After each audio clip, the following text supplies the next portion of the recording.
Assalamualaikum Mams dan teman-teman semuanya. Selamat datang di channel YouTube aku, Sasi Kirana Anindya. Hari ini aku mau share aktivitas pagi-pagi nih, tapi selain nge-share aktivitas pagi-pagi, aku juga mau sambil berbagi tips nih teman-teman. Ada 5 tips dari aku untuk belanja tetap hemat dan bijaksana nih teman-teman.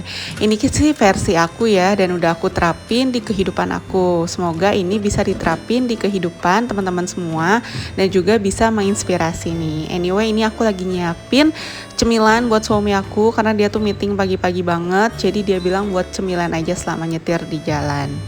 Oke, balik ke tips. Tips yang pertama dari aku adalah bedakan kebutuhan dan keinginan. Nah, kalau diri aku sendiri nih yang paling leket ke aku tuh suka BM atau banyak mau banget tentang home decor, peralatan elektronik dan fashion. Jadi kalau misalkan nih kayak sekarang aku tuh pengen banget kan sebenarnya rice cooker yang kekinian gitu. Tapi aku pikir-pikir lagi, rice cooker di rumah tuh masih berfungsi dengan baik banget. Dia itu masih bisa banget untuk masak nasi dan kualitas nasinya tuh masih enak. Jadi aku pikir daripada aku harus mengeluarkan uang sekitaran di atas 500.000 sampai 1 juta untuk ngebeli rice cooker dengan alih-alih rice cooker lebih modern, lebih estetik, lebih bagus, aku sih mikirnya ya udahlah pakai aja yang dulu aja, yang ada aja dulu. Kalau semisalkan memang nanti sudah rusak, kan jatuhnya kebutuh ya, bukan keingin. Nah, kalau misalkan sudah butuh, baru deh aku beli. Atau nih, semisalnya aku kan punya rak TV nih di rumah. Rak TV aku tuh udah jadul banget nih. Kalau ngikutin keinginan aku tuh pengen banget beli rak TV yang kekinian ya, yang lebih estetik, yang warnanya juga lebih cakep gitu.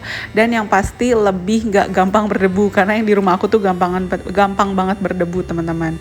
Tapi kalau misalkan dicek dari kebutuhannya, ya aku nggak butuh karena itu belum roboh, belum hancur gitu kan. Jadinya ya udahlah, nggak usah beli dulu. Nanti aja kalau misalkan memang udah rusak banget, nggak bisa dipakai, baru deh aku beli.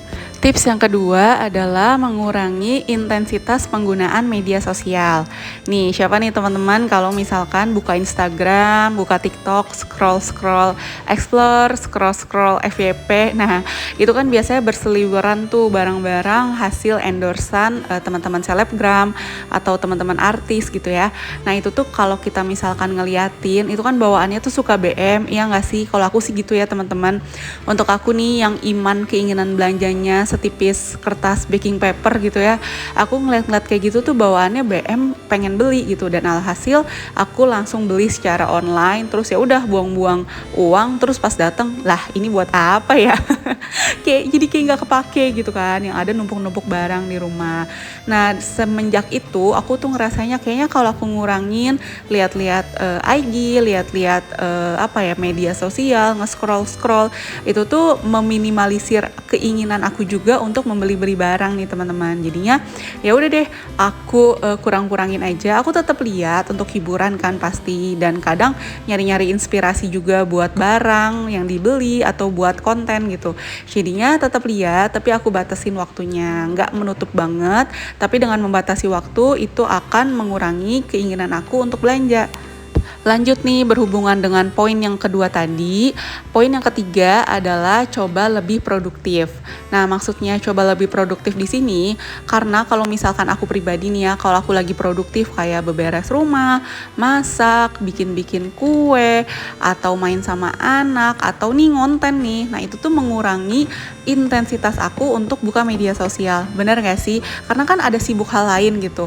Aku sibuk ngelihat hal yang lain atau ngerjain hal yang lain, atau kalaupun aku mau buka handphone, biasanya aku buka resep YouTube atau ngelihat konten-konten teman-teman housewife yang bikin aku semangat lagi untuk ngerjain kerjaan rumah tangga gitu. Jadi dibanding aku scroll Instagram, scroll TikTok gitu, kayaknya lebih baik aku lebih produktif nih. Syukur-syukur nih ya, lebih produktifnya itu bisa menghasilkan uang, kayak misalkan buka usaha gitu, bikin makanan, terus makanannya dijual. Atau kayak aku nih bikin konten, kan lumayan ya dapat uang, lumayan buat beli cilok anak gitu ya. Lumayan buat jajan seblak gitu kan, lumayan uangnya daripada cuma scroll Instagram atau TikTok atau yang lainnya gitu, terus alhasil jadi BM. Jadi mendingan lebih produktif aja. Yang keempat adalah coba deh simpen lebih lama barang yang ingin kalian beli di keranjang e-commerce. Nih kalau aku pribadi ya, punya toko oranye dan toko hijau. Kayaknya hampir semua masyarakat Indonesia punya sih ya di handphonenya aplikasi untuk e-commerce toko online hijau atau orange, bener gak sih teman-teman? Nah kalau aku pribadi nih, kalau misalkan aku udah mau sesuatu, terus aku masukin dulu ke keranjang, itu nggak langsung aku check out, aku bayar teman-teman.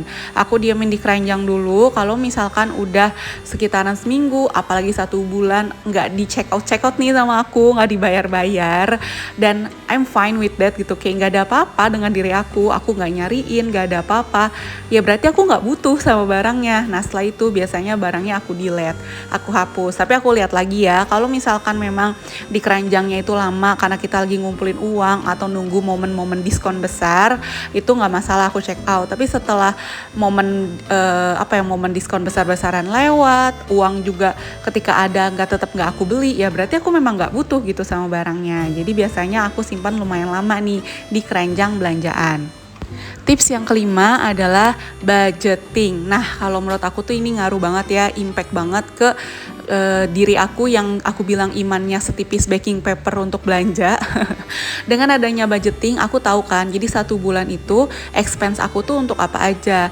Karena kalau kita terima uang di awal bulan terus jumlahnya itu besar, bawaannya tuh pengen belanja gak sih? Karena ngelihat even saldo di rekening itu masih banyak atau uang di dompet itu masih banyak, jadi kan bawaannya pengen belanja gitu ya, padahal nggak butuh, padahal pengen doang, padahal BM doang, tapi alhasil kita jadi beli. Nah kalau kita punya budget nih, kayak misalkan kita udah tahu nih 1 bulan tuh uang kita alokasikan untuk apa aja, kita jadi tahu, jangan dibelanjain lah, ini kan uang untuk belanja mingguan, jangan dibelanjain dong, ini kan uang untuk bayar listrik, jangan dibelanjain nih, ini kan uang untuk bayar sekolah anak di akhir bulan nanti, atau udah jangan dibelanjain dulu deh, uangnya kan mau aku pakai untuk liburan di akhir pekan nanti atau untuk nge-mall gitu. Jadinya kalau aku ya pribadi ya, dengan budgeting itu di pikiran aku, di mindset aku, kalau uang aku tuh nggak banyak gitu, uang aku tuh ngepas, udah dipos-posin untuk segala sesuatunya. Makanya ketika uang aku tahu uangnya tuh udah ngepas dan nggak ada sisa uang lagi, itu akunya jadi berhenti belanja, kayak ya gue nggak punya duit, apa yang mau gue pakai buat belanja gitu. Nah itu menurutku jadi salah satu tips yang berguna banget, supaya tuh untuk ngerem diri kita nih, diri kita atau gua nih, aku nih pribadi yang memang tuh gampang banget pengen belanja, gampang banget pengen membeli barang, itu tuh untuk mengurangi keinginan aku untuk membeli atau membelanjakan barang. Oke, balik lagi ke video. Tadi aku udah beresin ruang keluarga, ruang makan, udah nyuci, siapin bekal suami dan lain-lain ya. Sekian dulu video aku kali ini ya. Terima kasih banyak sudah menonton sampai dengan selesai. Jangan lupa subscribe, like, komen, dan lain-lain, karena semua support dari kalian berarti banget untuk aku, supaya aku semangat bikin video-video lainnya. Terima kasih, sampai ketemu di video-video selanjutnya. Dadah, bye-bye, see you.